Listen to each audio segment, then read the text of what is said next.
The stars hung like shattered glass above the Olympic Peninsula, each one a silent witness to the moment my world cracked open. Jordan's hand trembled as it brushed mine, his breath warm against my ear, whispering words that shattered every assumption I'd built our friendship on. Alex, I've been lying to myself for years. In that instant, under the endless Washington sky, the straight guy I'd loved in secret since college wasn't straight at all. He was breaking free and pulling me into the chaos with him.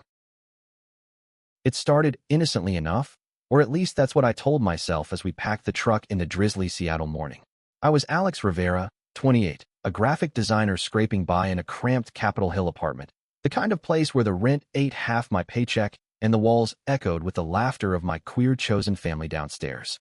I'd come out in college, survived the awkward family dinners back in my conservative Texas hometown, and learned to spot the signs of mutual attraction from a mile away.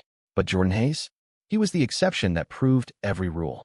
We'd met freshman year at the University of Washington, bonded over late-night study sessions in the rain-soaked quad, and become inseparable.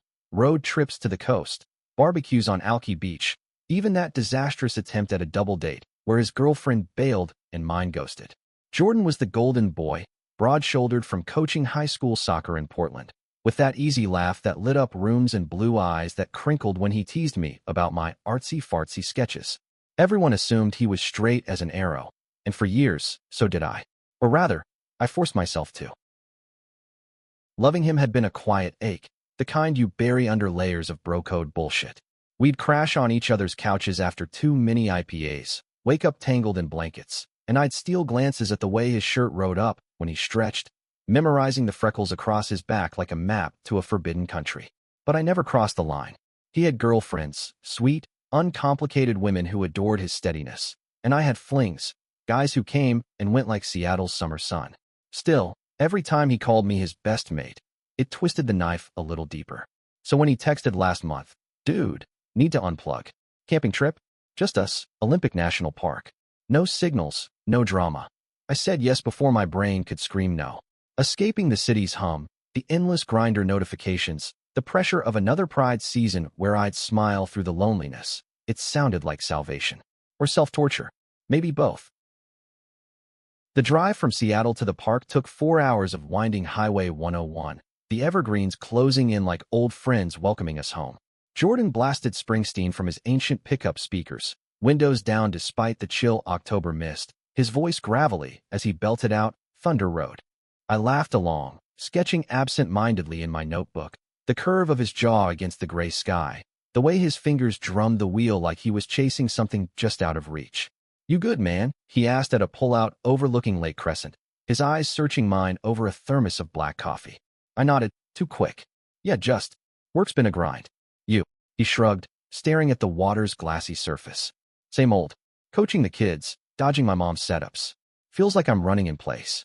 There it was, that undercurrent I'd ignored for years, the restlessness in his voice, the way he'd linger in hugs a beat too long. But I shoved it down. Jordan Hayes didn't do uncertainty. He was the rock. By late afternoon, we'd claimed our spot at Sol Duc Campground, a secluded riverside clearing ringed by ferns and the distant roar of hot springs. The air smelled of damp earth and pine, crisp enough to bite your lungs. We pitched the tent in companionable silence, his a massive 4-person beast he'd insisted on borrowing from his brother, mine a minimalist solo I'd packed, just in case. "Case of what? A bear attack," he'd joked, flexing dramatically as he hammered stakes. I rolled my eyes, but my pulse quickened at the sight of him, sweat dampened, tea clinging to his chest, the Pacific Northwest ruggedness that made my stomach flip. We hiked a short trail to the falls, the path slick with moss, our boots crunching leaves. He pointed out a bald eagle wheeling overhead, his excitement boyish, and for a moment, it was like college again, pure, uncomplicated joy. Dinner was foil packet trout over the fire pit, caught fresh from the river that morning. The flames danced shadows across his face as we ate, passing a flask of whiskey back and forth. "Remember that time in college, when we snuck into the Arboretum and got caught by campus security?" he said, grinning. I chuckled, the memory flooding back. Us, 21 and invincible, hiding in the rhododendrons until the guard left, hearts pounding from more than just the chase. "You were the one who tripped over that root," I shot back. Blamed it on me for laughing. His laugh rumbled low, and he nudged my boot with his. Wouldn't trade those days for anything, Alex. You're the only one who gets it. Who gets me? The words hung there, heavy as the smoke curling upward. I sipped deeper, warmth spreading through my veins, chasing away the chill. What did he mean? The safe answer was friendship, the brotherhood we'd forged through breakups and job losses. But in the firelight, with the river murmuring secrets, I wondered if there was more. Night fell like a curtain, the stars emerging one by one until the sky was a velvet dome pierced with light. We dragged our sleeping bags outside the tent, too restless for the nylon confines, and lay side by side on a tarp, heads on rolled hoodies, staring up. The whiskey had loosened our tongues, and conversation meandered from favorite hikes to the ghosts of exes. Sarah was great, he said of his last girlfriend, voice distant. But it always felt off, like I was playing a part. I turned my head, studying his profile, the strong nose, the faint scar on his chin from a skateboarding wipeout. What part? He was quiet so long I thought he'd drifted off. Then, softly, the straight guy, the one everyone's counting on. My heart stuttered. Was this the booze talking? Or something real, bubbling up from the depths of isolation? I wanted to reach out, to bridge the inches between us, but fear clamped down. Instead, I murmured, "You're more than that, Jord. Always have been." The silence stretched, broken only by the hoot of an owl. I replayed our history in my mind. The shared glances at parties, the way he'd crash my dates with accidental calls, the protective arm around my shoulder when homophobes leered. Signs, maybe, or wishful thinking from a heart starved for him. As the fire died to embers, he shifted closer, our shoulders touching, heat seeping through flannel. "Alex," he whispered, voice raw. "What if I've been wrong about everything?" My breath caught, the stars blurring as emotion welled. This was the hook, the precipice, and I had no idea if jumping would save us or shatter us forever. The confession lingered in the air like fog rolling off the Sol Duc River, thick and impossible to ignore. I lay there, frozen, my mind racing through 1,000 scenarios, each one ending with him pulling back, laughing it off as drunk talk, our friendship fracturing under the weight of my unspoken truth. But Jordan didn't move. His chest rose and fell steadily beside me, the warmth of him a tether in the cool night. Finally, I found my voice, hoarse and tentative. "Wrong how?" He exhaled, long and shaky, as if the words had been dammed up for years. "About me. About us. God, Alex, I've spent so long pretending, coaching those kids, dating women who deserved better, all because I couldn't face it." Face what? The question burned on my tongue, but he pressed on, staring at the Milky Way like it held the answers. "You're the constant, man. Through my parents' divorce, that knee surgery that sidelined me, every time I felt like I was drowning. And I feel things for you I can't explain away." My world tilted. This was Jordan, the guy who'd high-fived me after my first gallery show, who'd driven through a blizzard to get me home from a bad hookup. The straight one. Except now, under the relentless stars, he wasn't. I turned toward him, propping on an elbow, our faces inches apart in the dim glow of dying coals. His eyes, those impossible blue pools, shimmered with vulnerability I'd never seen. Not the cocky coach, not the easygoing buddy, but a man unraveling, threads of denial fraying at the edges. "Jord," I whispered, my hand hovering before settling on his arm, feeling the rapid pulse beneath. "Talk to me. All of it." He swallowed hard, Adam's apple bobbing. "It started in college, I think. That night after the Arboretum chase, we were buzzed, adrenaline pumping, and when you looked at me, laughing, something shifted. I pushed it down, dated Emily. Then Rachel, told myself it was just bromance. But it's not. It's you. Always you." Tears pricked my eyes, a dam breaking after a decade of restraint. I'd loved him fiercely, platonically at first, then deeper, a secret flame I'd banked to preserve us. And now? I felt it too, I admitted, the words tumbling out like a confession in the dark. "Every damn day. But I couldn't risk losing you." His hand covered mine, calluses rough from soccer fields, fingers intertwining with a gentleness that belied his strength. For a heartbeat, we just breathed, the universe contracting to this patch of earth, this fragile connection. Then he leaned in, tentative, lips brushing mine in a kiss that tasted of whiskey and wonder, soft at first, then urgent, as if he'd been starving too. We broke apart gasping, foreheads pressed together, the stars wheeling above like conspirators. "Is this real?" he murmured, voice cracking. I laughed, a watery sound, cupping his face. "As real as it gets." But reality crashed in waves. His job in Portland, the The conservative fans who'd whisper if word got out. My life in Seattle, the queer scene that celebrated openness but could devour vulnerability. And the fear, what if this was a phase for him, a camping epiphany that faded with self-service? We talked until dawn pinked the horizon, voices low and honest. He spoke of the pressure from his dad, a retired cop who'd equated manhood with conquests and beer, of stolen glances in locker rooms that confused him young, of therapy sessions he'd bailed on because facing it meant changing everything. I shared my own scars, the rejection from old friends, the nights scrolling profiles wishing for his face. By sunrise, we'd mapped a tentative path. Take it slow, tell no one yet. Let this bloom in stolen weekends away from prying eyes. The day unfolded in a haze of newfound intimacy. We broke camp slowly, reluctant to shatter the bubble, packing gear with lingering touches, a hand on the small of my back as I folded the tarp, a stolen kiss behind the truck before the Ranger rounded the bend. The drive back was quieter, Springsteen replaced by a playlist of indie folk that mirrored our raw edges. We stopped at a diner in Forks. Yes, that Forks, Twilight Central, which he ribbed me about mercilessly, and over greasy hash browns, he reached across the Formica table, thumb tracing my knuckles. Scared, he asked. Terrified, I replied, grinning despite it. You? He nodded, but his eyes held a spark, defiant. Worth it. Back in Seattle, reality bit harder. I dropped him at the ferry dock for Portland, our goodbye a fierce hug that drew stares from commuters. Call me tonight, he said, voice low. Every night. I watched the boat slice into the sound, heart pounding with equal parts elation and dread. That evening, alone in my apartment, the high crashed. What if he regretted it? What if the straight world reclaimed him? My phone buzzed, his face, mid-laugh, lighting the screen.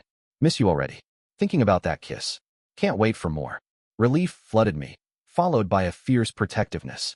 This wasn't just romance. It was redemption, two souls rewriting their stories under the weight of societal scripts. Weeks blurred into a secret rhythm. Weekends became our sanctuary, hikes in the Cascades, where he'd pull me into alcoves for heated makeouts that left us breathless, rainy nights in my bed, exploring bodies with the reverence of first-timers, his touches hesitant then bold, learning the map of me as I learned his. He came out to his therapist first, a quiet victory that emboldened us. She said it's okay to be fluid. He told me over FaceTime, his apartment a blur behind him. That labels don't own us. I beamed, pride swelling. But cracks appeared. A canceled date when his team won regionals, the guilt gnawing at him for hiding from colleagues. My own doubts, whispering that I deserved someone out and proud from the start. Then came the storm.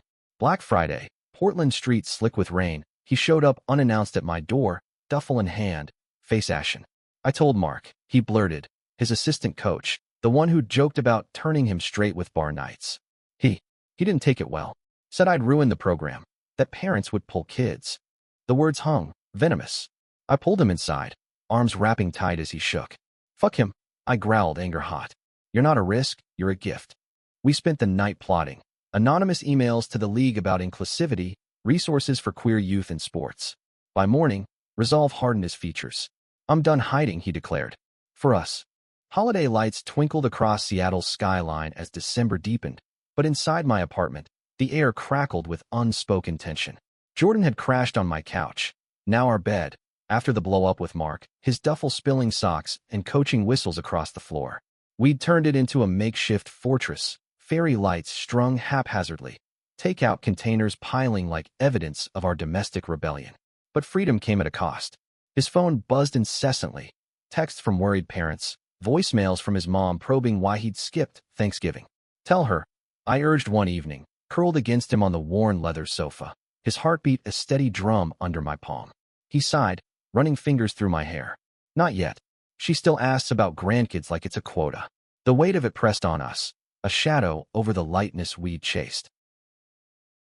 We escaped to the city, bundling into coats for a walk through Pike Place Market, where the scent of fresh salmon and evergreen wreaths masked our nerves. He bought me a tiny glass star from a vendor, pressing it into my hand with a shy grin. For under the stars, he said, echoing our camping night. I kissed him there, impulsive, amid the holiday bustle, a quick brush that drew a whistle from a nearby fisherman. Jordan flushed, but didn't pull away. Instead, he laced our fingers, bold in the crowd. That night, we made love with a desperation born of fragility, bodies entwined as if to ward off the world. Afterward, slick and spent, he traced patterns on my chest. "I love you, Alex," he murmured, the words a vow. I froze, then melted, whispering it back. Love, not just the ache, but the anchor. But Portland called him back, a tether he couldn't sever. The drive south the next day was somber, rain lashing the windshield like accusations. At his door, a modest bungalow in the Hawthorne district, posters of Pele and Messi curling at the edges, he hesitated. "Stay the weekend?" I shook my head, forcing a smile. "Team needs their captain." Lies. I had a deadline, sketches for a queer-owned bookstore's rebrand that demanded solitude. Truth was, space felt safer than suffocation. He kissed me goodbye, lingering, then vanished inside. Alone on the interstate, doubt crept in.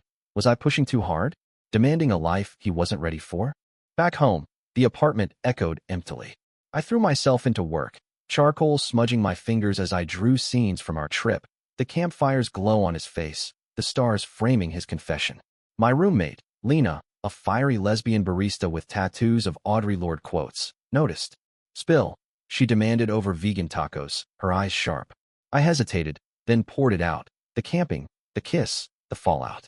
She hugged me fierce. "That's huge, babe. But protect your heart. He's got catching up to do." Her words lingered as I texted him goodnight. His reply a heart emoji that felt too small. Christmas Eve found me at my parents' in Austin, a reluctant pilgrimage I'd masked as family duty. The house smelled of tamales and pine, Mom's embrace warm but probing. "Seeing anyone special?" she asked, winking over eggnog. Dad grunted from his recliner, eyes on the Cowboys game. I deflected with stories of Seattle rain, but inside, Jordan's absence ached. He was in Portland, hosting a team party, faking cheer amid eggnog toasts. Our midnight call was a lifeline. "Wish you were here," he breathed. "Me too." Survive the Inquisition. Laughter bubbled, then silence. "Alex, I quit the team." The words hit like a gut punch. "What? What?" Mark's poison spread. Whispers, sidelong looks. Better to go out swinging. Grief and pride warred in me. "Come to me," I said. "After the holiday. We'll figure it." New Year's dawned crisp, Seattle's fireworks a distant pop as I picked him up from the airport, his flight a red-eye impulse. He looked wrecked, beard unkempt, but his eyes lit when he saw me. We drove to Discovery Park, the sound a slate mirror under leaden skies, and walked the trails in silence at first. Then he stopped, facing me. I told my mom. My breath hitched. "How?" "On Christmas." Cried like a baby, but she hugged me. Said she loves me. Labels be damned. Tears stung my eyes. "Proud of you." He pulled me close, the wind whipping our scarves. "Couldn't do it without you. You're my North Star." We rang in the year on my balcony, champagne flutes clinking as fireworks bloomed. But joy was fleeting. His job hunt stalled, rejections citing cultural fit that reeked of bias. I watched him pace, frustration etching lines around his eyes. "What if I'm unemployable now?" he'd mutter. I'd draw him baths, massage knotted shoulders, remind him of his worth. Yet resentment simmered, mine, for carrying the emotional load. His, for the privilege he'd lost. One night, it boiled over. "You think this is easy for me?" he snapped after a call from a school principal who ghosted. "Hiding who I am wrecked me. Now owning it does too." I fired back, hurt flaring. "And you think I haven't hidden? For you, for years." Silence fell heavy. We slept apart, the bed a chasm. Morning brought apologies, tentative touches rebuilding bridges. "We're in this," I said, tracing his knuckles. "Messy, but ours." He nodded, resolve flickering. We applied together to queer youth programs, him for coaching, me for art workshops. An interview in Olympia beckoned, a progressive school seeking diverse staff. "Road trip," he grinned, the spark returning. As we packed, hope bloomed anew. Love wasn't stars and confessions. It was this, the grit, the grace. Spring unfurled across the Pacific Northwest like a hesitant promise. Cherry blossoms dusting Seattle's streets in pink confetti as Jordan and I navigated the uncharted waters of us. The Olympia interview went better than expected. The principal, a no-nonsense dyke with a buzz cut and a rainbow pin, grilled him on inclusivity, then hired him on the spot for their after-school program. "You're what these kids need," she said, shaking his hand firm. Driving back, windows down to the salty strait of Juan de Fuca breeze, he hooped, pulling over at a roadside pull-out to kiss me senseless against the truck. "We did it," he gasped, forehead to mine. "You did," I corrected, pride swelling. But beneath the elation lurked the logistics. Olympia was a 2-hour commute from Seattle, Portland even farther. We'll make it work, he vowed. Weekends, holidays. Hell, I'll carpool with ghosts if I have to. Our first months in this new rhythm were a dance of compromise. I'd trek south Fridays, sketching in his cramped rental, a one-bedroom above a vegan cafe, walls papered with kids' drawings from his first classes. He'd beam recounting triumphs, a shy non-binary student opening up, a soccer drill adapted for wheelchairs. You're glowing. I'd tease, pulling him onto the futon for lazy Sundays tangled in sheets, the scent of patchouli candles mingling with our sweat. But distance not. Midweek calls turned terse, my deadlines clashing with his practices, exhaustion fraying nerves. Miss your voice, he'd murmur at 2 a.m. my time. Miss your everything. I'd reply, but the words felt stretched thin. Summer brought a test. Pride Month, Seattle streets a riot of rainbows and revelry. I marched with Lena and our crew, Jordan cheering from Portland via video, his face pixelated on my phone amid the floats. Wish I was there, holding your hand, he said later, voice thick. Guilt twisted me.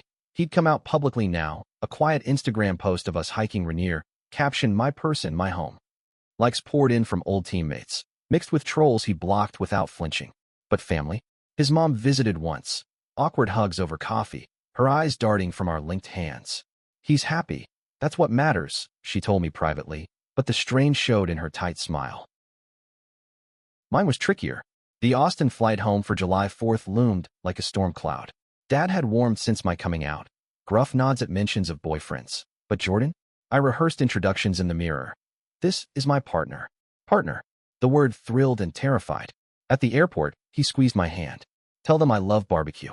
That'll win him. Laughter eased the knot, but takeoff churned my gut.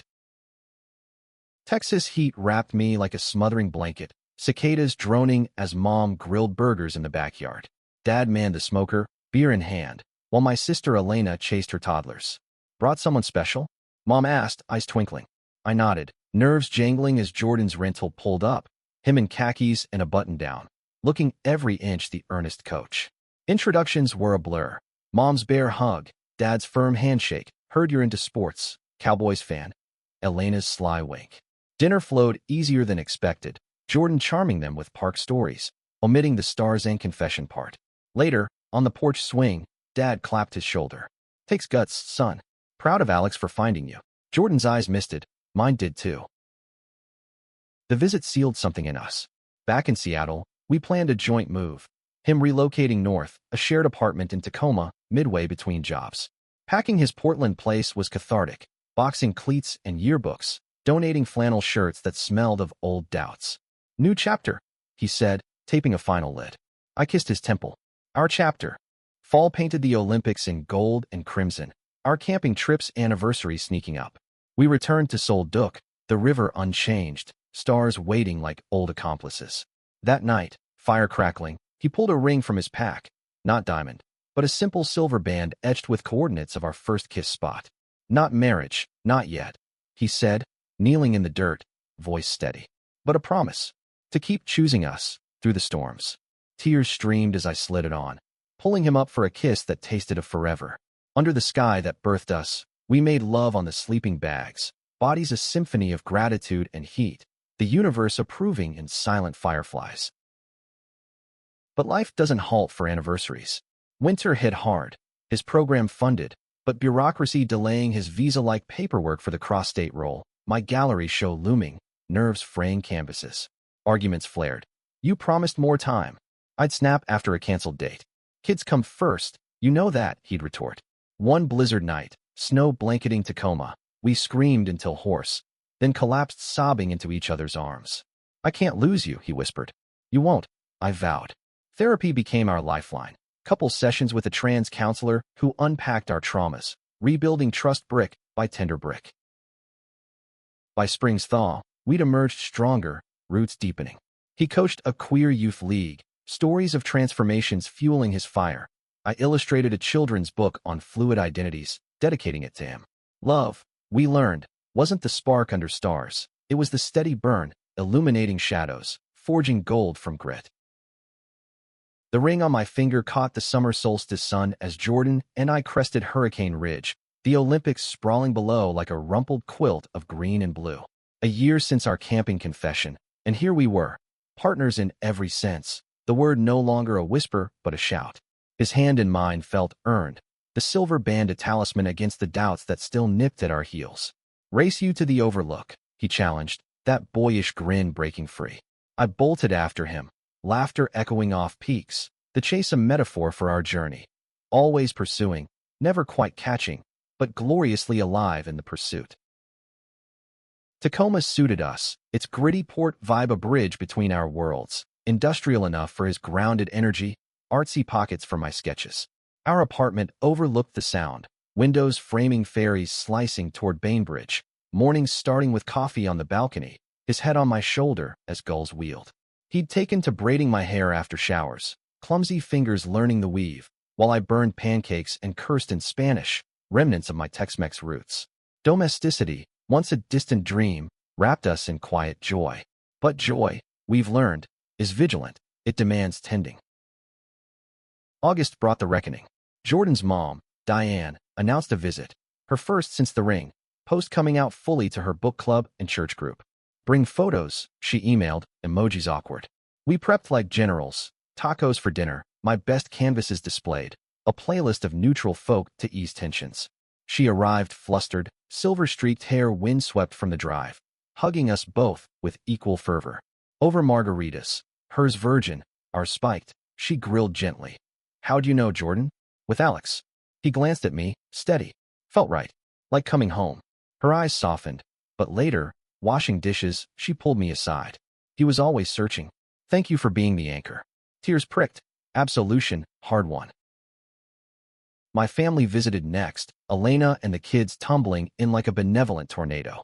Dad bonded with Jordan over grilling, trading football tales. Mom cooed over our nest, sneaking me tamale recipes. The kids, oblivious innocents, demanded piggyback rides from Uncle Jord, his laughter booming as he obliged. Watching him scoop up my niece, spinning her under the ceiling fan, cracked me open. Visions of our own future, maybe, adoption papers and chaos. You'd be a hell of a dad, I told him later, tangled in bed. He kissed my temple. With you? Yeah. But external storms brewed. The local paper ran a feature on Jordan's youth program, Soccer Saves, a coach's path to pride, which went viral, shares spiking from allies and vitriol alike. Online trolls doxed his old Portland address. A former colleague emailed slurs. He downplayed it at first, deleting comments with grim efficiency. But I saw the toll, sleepless nights, jaw clenched during drills. It's noise, he'd insist. Until it wasn't. A parent pulled their son, citing indoctrination, the accusation a knife to his core. That evening, he shattered a mug against the sink, shards scattering like his composure. Am I ruining lives now? He roared. I swept the pieces, then him into my arms. You're saving them. That kid? He'll thank you one day. We channeled the rage into action. A fundraiser for the program, me designing tees with slogans like, play your truth. Donors flooded in, queer icons, straight allies, even a celeb soccer mom. The event, held on a sun-drenched field, drew hundreds. Kids in rainbow jerseys, parents cheering, Jordan's speech raw and riveting. I hid who I was for years, he said, voice carrying. Afraid it'd cost me everything. But love, real love, costs nothing and gives all. Alex showed me that. The crowd erupted. I stood sidelines, heart bursting, mouthing, I love you. Fall deepened our commitments. I proposed a joint tattoo, stars over mountains, inked on our forearms as matching maps. The artist, a non-binary elder with stories etched in skin, worked in silence as needles buzzed our vows. Pain's part of beauty, they said. We nodded, gripping hands. Healing came in layers. Jordan mentoring a closeted teen from the team, late-night talks mirroring our own, me opening a workshop series, Drawing Your Desire, where participants sketched hidden selves. Thanksgiving gathered our patchwork family, Diane, Elena's crew, Lena with her girlfriend. In our apartment, tables groaning under turkey and pozole. Toasts flowed, to resilience, to chosen kin. As pie steamed, Jordan slipped away, returning with a folder. Adoption seminar, he whispered. Next month, if you're in. I kissed him fierce, ignoring catcalls. Yes, to futures woven from threads of courage. Winter's hush brought reflection. On our Ridge hike's anniversary, snow-dusting boots, he stopped, breath clouding. Under these stars, a year ago, I chose you. Best choice ever. I pulled him close, the world fading to our rhythm. Love's drama wasn't the unexpected kiss. It was the daily yes, the human hum of holding on. New Year's Eve glittered with possibility as Jordan and I boarded the ferry to Bainbridge, champagne flutes in hand, the sound of ink-black canvas dotted with bioluminescent wakes. 2 years since the stars aligned our fates, and the ache of that first confession had mellowed into a profound ache of belonging, the kind that hurts so good, like stretching after a long sleep. We'd traded tentative touches for the ease of entwined limbs, secrets for shared dreams. But as fireworks burst over the water, painting his face in fleeting golds, I couldn't shake a whisper of unease. Happiness this deep always seemed to court its shadow. The seminar was a revelation. Rows of hopeful couples in a community center smelling of stale coffee and fresh starts. Facilitators outlining paths through bureaucracy with compassionate candor. Jordan's hands sweated in mine as we role-played interviews, his coach's poise cracking under vulnerability. "What if they see us as unfit?" he murmured post-session. I squeezed firm. "They'll see warriors." Homeward, we pored over profiles online, not choosing, just dreaming, of kids with eyes like his, spirits like mine, waiting for homes built on love's unyielding frame. Spring bloomed with bureaucratic battles. Home studies probing our finances, backgrounds, essays on why us. Words poured from hearts scarred and mended. Jordan threw himself into prep, baby-proofing corners, reading parenting books till eyelids drooped. I watched, amazed, this man who'd once fled therapy now embracing the unknown. Our love deepened in the mundane. Him humming lullabies while I sketched nursery murals, debates over names that honored roots. Mateo for my abuelo, Riley for his Irish grandma. Then, the call came mid-May, a caseworker's voice tentative. Twins, 4-year-olds, siblings from a fractured foster shuffle, boy and girl, brown curls and wary eyes, histories etched in too early losses. "They need stability," she said. "You too. You seem like stability." We met them at a park, supervised swings and juice boxes, their laughter tentative at first, then peeling as Jordan pushed higher, me building sandcastles with tiny hands. Luca and Mia, they fit, like puzzle pieces clicking home. Paperwork flew. By June, they were ours, legally, eternally. Parenting crashed over us like a tidal wave, sleepless nights with nightmares, daycare dramas, the raw terror of not knowing if a scraped knee merited stitches. Jordan excelled, his patience a superpower, turning tantrums into teachable moments with soccer analogies. Teamwork, kiddo, we passed the ball. I faltered more, my artist's solitude clashing with constant chaos, sketches abandoned for crayon negotiations.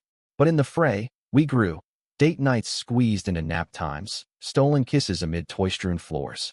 The twins thawed our edges. Mia's first, "I love you, Papa Alex," over pancakes, Luca's gap-toothed grin during bedtime stories.